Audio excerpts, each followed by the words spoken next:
The results happen from three things: your mindset, plus your skill set, plus your level of action. So if you had to ask yourself, just real, transparent, you don't have to tell me this, but if you had to ask yourself, why is my business not successful? Is it my mindset? Am I thinking from lack? Am I constantly worried?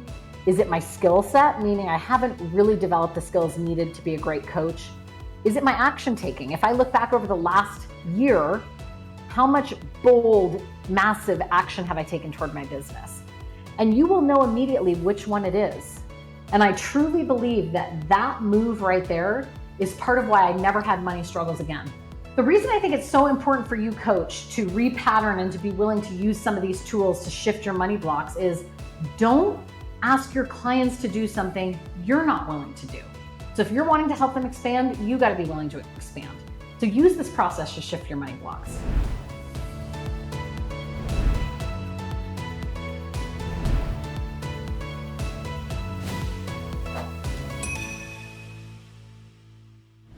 Welcome to the Abundant Coach podcast. Welcome back. Thanks for being with me. I'm your host, Brollier Newton. Super happy that you're here. And let me just say, I've been thinking a lot about the intro. So welcome to the Abundant Coach podcast obviously works, but I grew up in the 90s. And so some of my favorite movies are She's All That. And I guess this is early 2000s, but Mean Girls. So if you've ever seen She's All That, Taylor Vaughn says, "What's up, party people?" And I always love that. Always wanted to say that. In Mean Girls, I don't think why did I say Mean Girls? I don't think there's a greeting in Mean Girls, but I could say on Wednesdays we wear pink. I don't record on Wednesdays, so okay, cancel that. I could be like Carol Baskin in Tiger King and be like, "Hey, cool cats and kittens." But for now, I'll stick with welcome to the Abundant Coach podcast. If you have a recommendation for how to start the podcast, make sure to drop a comment. I think it's hilarious. Welcome to my world. And I'm super happy you're here because today we're going to talk about something super important. That's kind of why I wanted to be silly in the beginning of this episode. Today, we're going to talk about the top 3 most destructive money blocks that keep coaches broke. And I think that if you've ever had money issues or you've been shaming yourself for still having money issues or whatever the deal is, this can feel like a little bit of a heavy topic. So starting out with Tiger King is probably a good thing today. All right. So we always start with a quote for serious, for reals now. We always start with a quote. Today it's from Wayne Dyer. He says, "Everything you're currently against blocks you from abundance." So I'm not even going to break that down to start. Let me just put that out there, let it settle, see what it means to you. And let me go into a little bit of these top 3 destructive money blocks that we're going to talk about today. So before I even get into the 3 most common money blocks for coaches in particular, I want to give an example of just how we can perceive money in our society that's been around us as we're growing up, especially in American society, but of course it happens all over the world. I want to give you an example of this that you would never probably think is how your limiting paradigms around money or how your patterns around money got formed, but is absolutely part of it. So if you've ever seen the movie A Christmas Carol or the play A Christmas Carol, or read the book A Christmas Carol by Charles Dickens, you will know that there is a character named Ebenezer Scrooge. And Ebenezer Scrooge is the rich owner of this business, and he's got a guy working for him named Bob Cratchit. And Cratchit is the faithful worker, the good person, and Ebenezer Scrooge is literally tight-fisted, doesn't want to share any money, and he's the rich guy, and Bob Cratchit's the poor guy. And Bob Cratchit goes home to his son, Tiny Tim, who's handicapped, can barely afford to put food on the table. And it's A Christmas Carol is this beautiful story of how Ebenezer Scrooge comes to see his ways by revisiting his past and his future and the present and decides to change and become a more generous person. So what does that have to do with coaches and their destructive money blocks? Well, let me just say this. All growing up, you probably had stories that were told to you around money, stories that were told to you around what it means to be a good person related to money. And if you were one of those ones who watched A Christmas Carol, you got this paradigm formed inside of you that said, oh, the rich person is greedy and the poor person is noble. And this story repeats throughout time. It's not just in A Christmas Carol, it's in lots of movies, lots of stories. And so imagine your subconscious mind is a storehouse for everything you've ever watched, every conversation you've ever had. It's literally like a memory bank for every thought you've ever thought about yourself, for everything your parents told you. The caveat is the subconscious mind only stores things that get accepted, meaning you can reject a thought and it won't stay stored in your subconscious mind. The issue with that is most of our subconscious patterns formed between age 0 and 7. And so you didn't usually know at that age. Christmas carols playing in the background, you're 5 years old. You didn't know that you could reject that and say, you know what, that's not true about me. I'm going to accept abundance in my life. You didn't really know that you could reject the thought. So for most of us, what's in our subconscious is just all the things we've heard, what we've read in magazines, the movies we've watched. And unless you consciously reject the belief and say, no, that's not true about me, what's going to happen is that gets stored in your subconscious mind. Now, why is that an issue? Well, the reason that's an issue is your subconscious mind is responsible for there's different studies that show a range of between 92% and 95% of your behavior. The subconscious mind, all the stuff that's stored in there, is responsible for your behavior. Another way to say that is it's responsible for your habitual behavior, and most behavior is habitual. And so you don't even know that these things that got stored inside of you a long time ago that you didn't even realize got stored inside of you are the things that are causing your results, not just your beliefs, but your results around money. So let's go back to the Ebenezer Scrooge example. If you were a person who grew up and learned rich people are greedy, poor people are maybe more pious or more noble, then what's happening is, why would money come to you? Of course, your behavior is going to do everything to reject that. Your thinking, your behavior, the way you go about things is going to reject it because you don't want to be greedy. Of course, your subconscious mind is going to reject wealth because you don't want to be that. You don't want to be what you're associating with rich. And therefore, you won't even realize your behavior is doing it, but you will start rejecting abundance, money, all sorts of things. Now, could the opposite belief be true? Sure. You could have grown up in a household where it's like rich people have their stuff together and poor people are, I don't know, mooching on the system. Like that could be another belief that you were born with. And that's going to influence your behavior as well. So I want you to think back to some of these stories and even movies and things that you understood about money. If you grew up in a church atmosphere where money was seen as it's not spiritual to have money, that's going to play a role in whether you accept or reject it in your life. So I want you to think about what you learned was virtuous and if that had anything to do with money, because that's going to tell you a lot about how you're behaving with money now. So I'll give you one of my own limiting beliefs around money that was formed in my youth that I never would have known unless I started doing this work and exploring this. But several years into my own coaching business, I was wanting to automate some of the things that were happening in my business. And I was creating a funnel.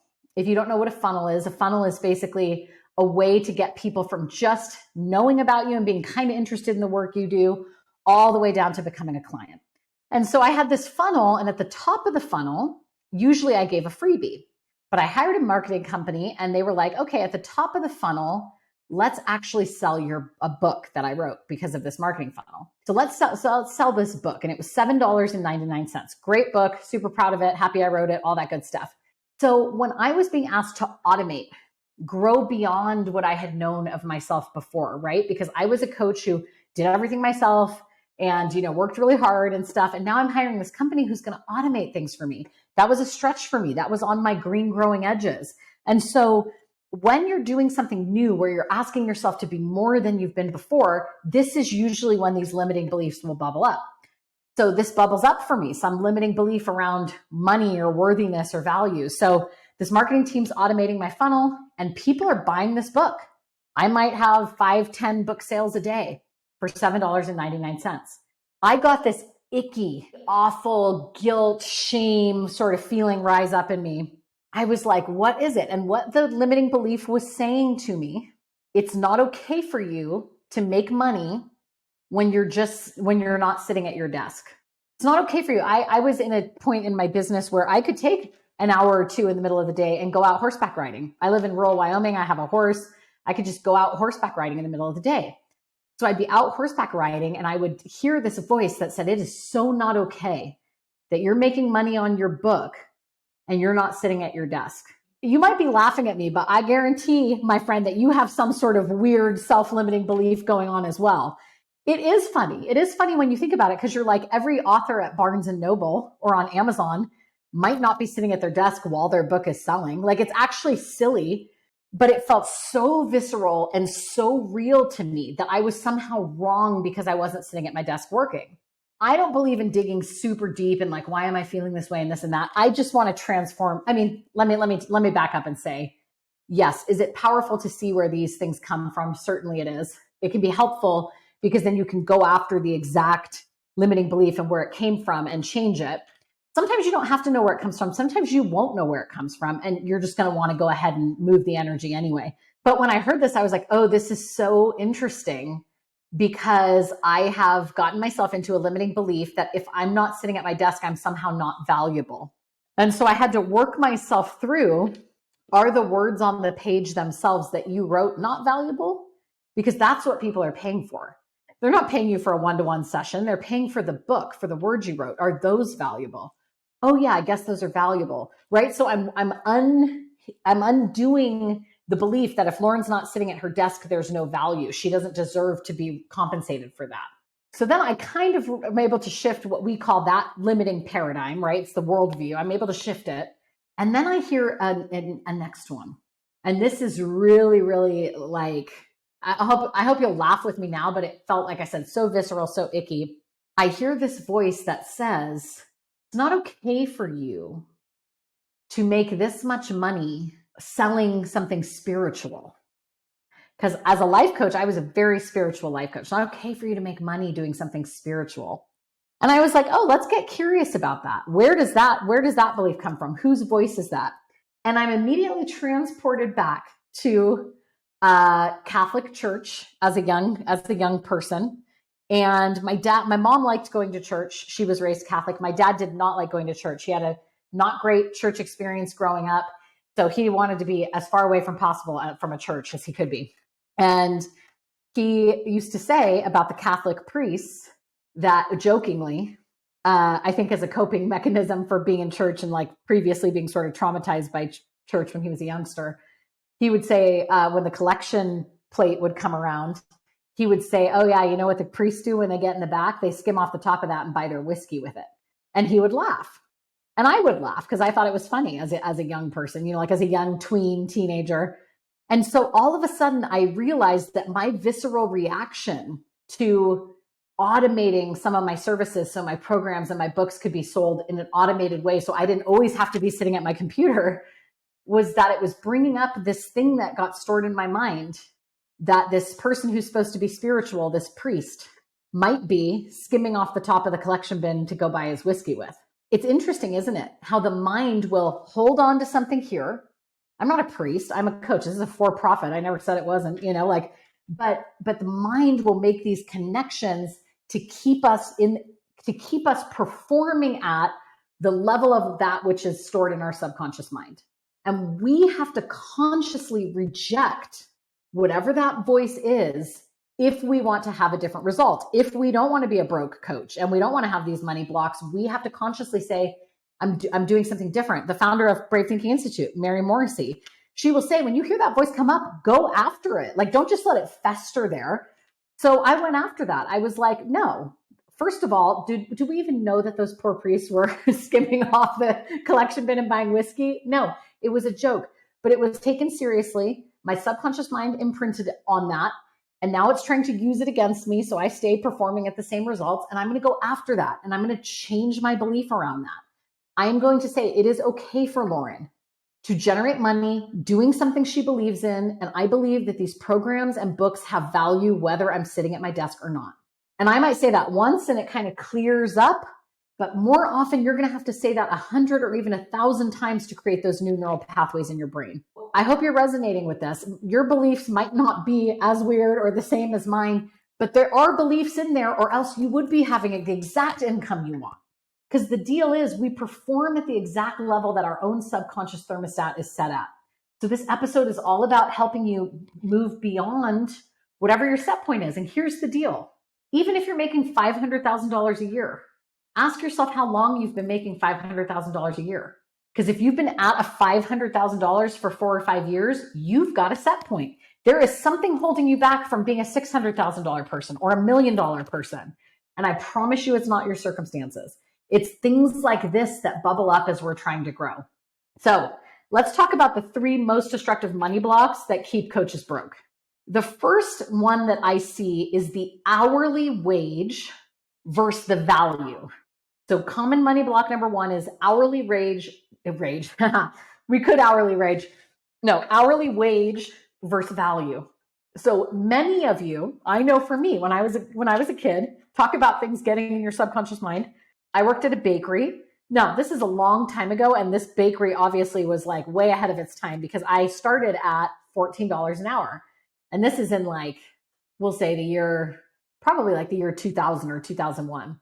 So I started out making $14 an hour, and eventually I worked my way up to $20 an hour. And then I dropped out of college for a little while. So then I went to work at a bookkeeping kind of accounting firm and made $25 an hour. And I did that for many years.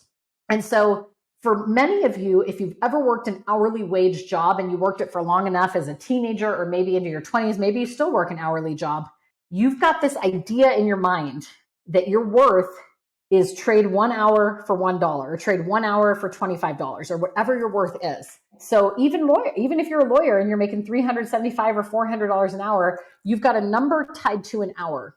And why that's destructive for coaches and why that can be a destructive money block is you actually don't want to get in the habit of selling an hour of your time. You want to sell programs and value. So think about, for example, here at Brave Thinking Institute, we have a certification program.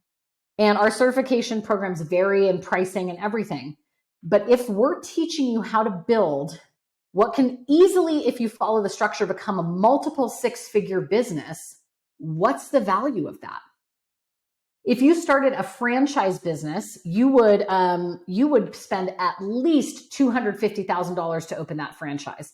Why do people open franchises every day? Because they have a return on investment. They spend the $250,000, but every year that business generates $500,000 or more, or whatever it is. So they know there's a return on investment. I want you to start thinking your coaching services as value, what the value of your coaching is versus the hourly. Because what will happen to even the best coaches, if your set point is, oh, when I was this age, I made $15 an hour, and you want to charge $200 an hour for your coaching, your subconscious mind is just reject that and be like, you can't charge that much and blah, blah, blah, because it's still got the 15-year-old you embedded in there, making whatever your hourly wage was. So I highly recommend, 1, stop thinking about your hour of time and start thinking about the value that you're bringing to your clients. When I first started coaching, I undercharged definitely for my coaching programs in the beginning. But I had when I first started, I had a 12-week group coaching program for $997. Okay, so let me just calculate. Let's say, and it was group, so this won't be exactly accurate, but 997 divided by 12 weeks, and I would do a bonus call. So let's say divided by 13 sessions. Those group clients were paying me about $76 an hour. Okay. I go get my nails done every 2 weeks. My nails are $75 an hour, and they don't teach me how to transform my life. So in that group program, it was a small group. There were 4 or 5 people. People are paying basically $75 an hour. If I was charging hourly, I'm not. I'm charging for the whole program. I'm charging $997. And this is for the Dream Builder program. So at Brave Thinking Institute, all of our certified coaches can coach, train, sell the Dream Builder program. So I'm taking a group through the Dream Builder program. I charge $997 for it. It's kind of toward the low end of what we would recommend to charge for that group program. And the first client that I ever enrolled for $997 during that 12 weeks, and because of the coaching I gave her, created a result. And that was, she got a raise, and she got a $15,000 raise based on the information that I brought her. So now we're talking value. She's not paying really for an hour of Lauren's time in a group. She wants a result. And my program got her that result. And so if you think about what you're charging for your program, I'm not going to charge $15,000 for the program. Do I believe that value is in there? Oh, yes, I do. And I would be pricing myself out of the market with that particular charge for where I was in my business and all of that. But I kept having that result over and over again.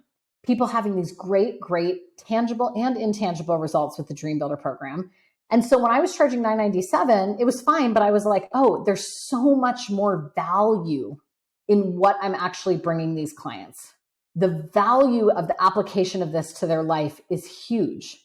So that's one part of it, is you want to look at what is the value that you're bringing, not the value of you. Again, let's get away from this hourly trade hours for dollars, the value of what you're bringing. And once I saw it happen again and again, that people were having these great results, I had no problems at all raising prices, because I knew what the result that they were going to get if they applied themselves. And if they didn't apply themselves, that is not on me. I can do everything I can to support them, but at the end of the day, they have to take the action. So why I think this is a very destructive money block is if you're basing it on what you think you're worth an hour, likelihood is your subconscious mind is going to revert back to some old minimum wage or something that you made. And it's going to bring up all sorts of things. Whereas if you can just think about pricing the value of the program if the student applies themselves, that will really help you. Okay, the second most common destructive money block I see with coaches, in particular women, but it could be men too, but in particular women, is feeling bad about charging. Like you feel bad that you're charging to help someone. And this kind of goes back to the priest skimming off the collection plate, right? It's like I felt somehow bad that people were paying me to help them with something that in my case was spiritual in nature. And so feeling bad for charging, that's a huge destructive money block. And I don't know what that is. I think for women, I think there's a collective consciousness that happens where if you think about the helping professions, when you're a mom, you're not getting paid for that. When you're a teacher, you're on the lowest end of the pay grade of helping professions. Now, there's a lot of helping professions that make great money, like doctors and cops and stuff like that. But the female-based ones don't tend to make a ton of money. And so that feeling bad for charging for helping is basically partially just embedded in our culture of what women are compensated for and not. But I would say the other thing to note about this is I want you to just look at all the places that you invest money or spend money. Because I'm pretty sure when I go to Walmart or Target, I don't have a Target in my town, I live in rural Wyoming, but if I go to Walmart, I'm not getting a big bad feeling that Walmart's charging me for my oranges and my milk and my salad. And I'm not feeling bad. I'm not like, how dare they charge me for helping me nourish my body, but we do that to ourselves. And so I want you to look around the world at all the places where you happily invest to get something that you want. And what I will tell you about feeling bad for charging as a part two is that coaches who undercharge themselves tend to attract messier clients, just clients who have drama and messes and whatever, just true, real talk. But also people will all see you as not valuable because you're not charging anything for your work. They won't take it seriously. So that's the second most common destructive money block for coaches. The third we already talked about, but I'm just going to make sure I mention it here, is seeing that people with money as something negative. So I really want you to watch out for the Ebenezer Scrooge mentality that like rich people are greedy, poor people are pious. It's not spiritual to be rich. Even in our society, and I'm not saying something political here, but you often hear in politics, people say the top 1% need to pay their fair share. So whether you agree with that or not, or whatever the issue is, if you're hearing it over and over again, your mind is going, well, I don't want to be in the top 1% because I don't want to be a person that's not paying their fair share. You see what I'm saying? Your mind is making all these connections and then you're repelling money based on this. So even if we're going to hold the belief like these people should pay their fair share, you can still tell your mind, it's okay to have money.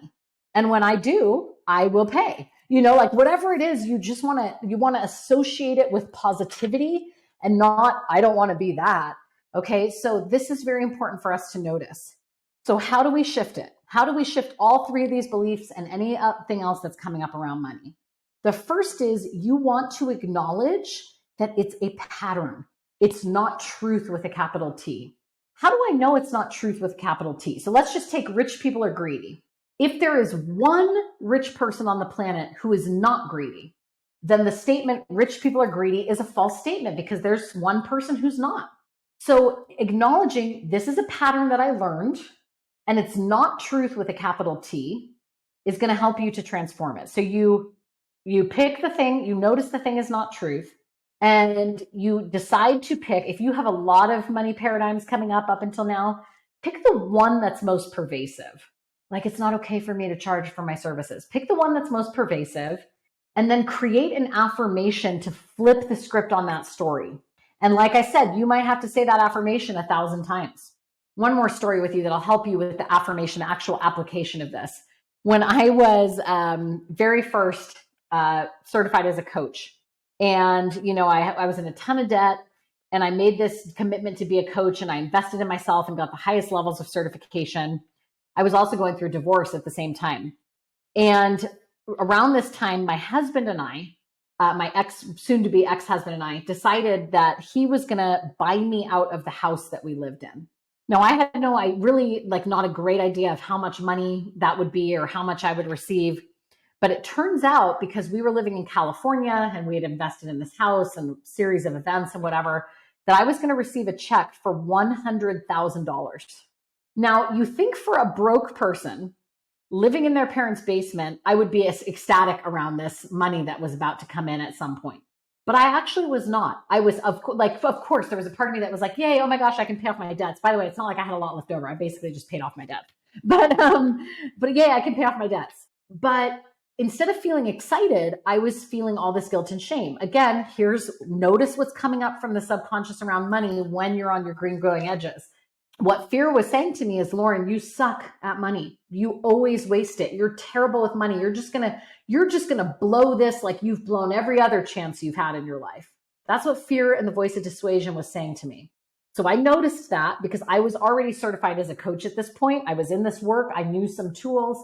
So I noticed that and I said, okay, this is a pervasive thing. It keeps coming up around this money.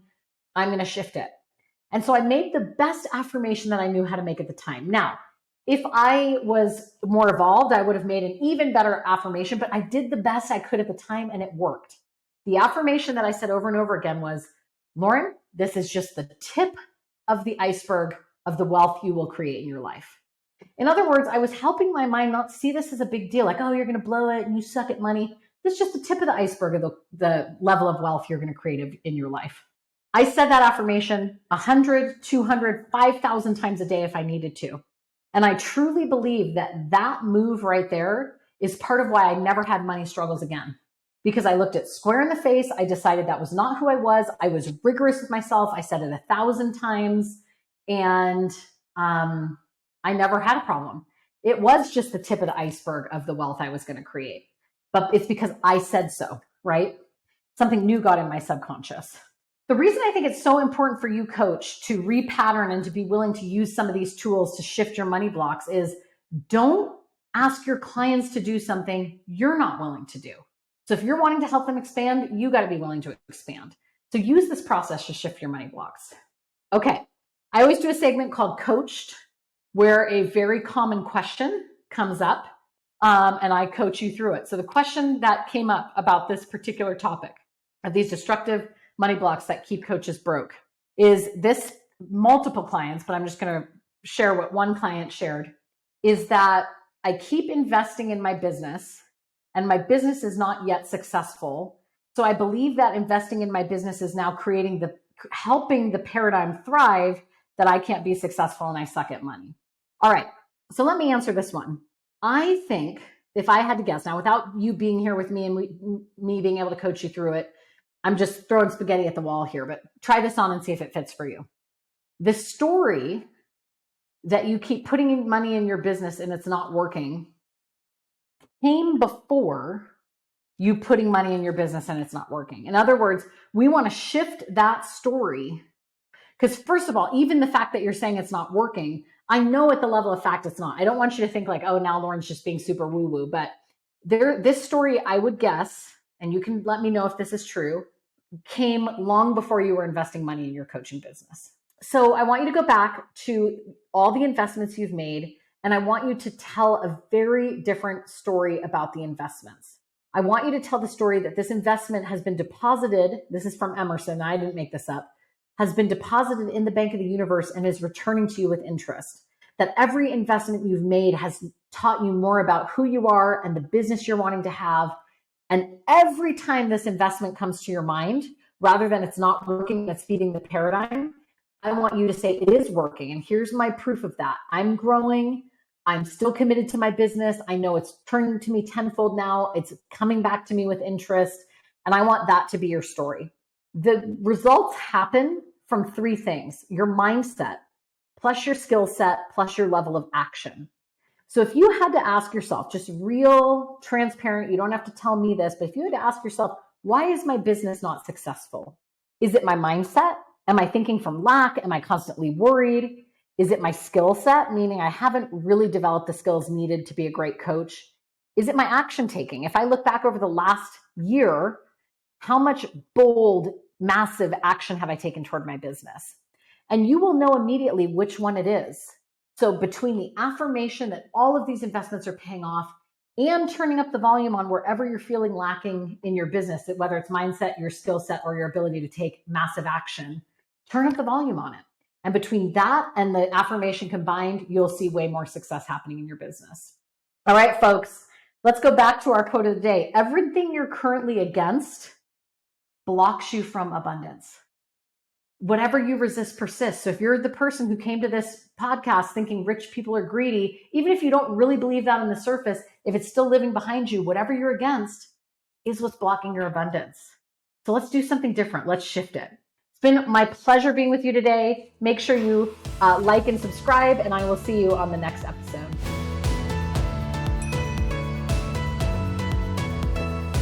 If you enjoyed this video, please click the like button and subscribe to our YouTube channel so that you never miss a new upload. You can help our channel continue to grow as we invest in creating more great content for coaches. Lastly, check the description below for helpful links to the resources mentioned in this video. Thank you and have an amazing day.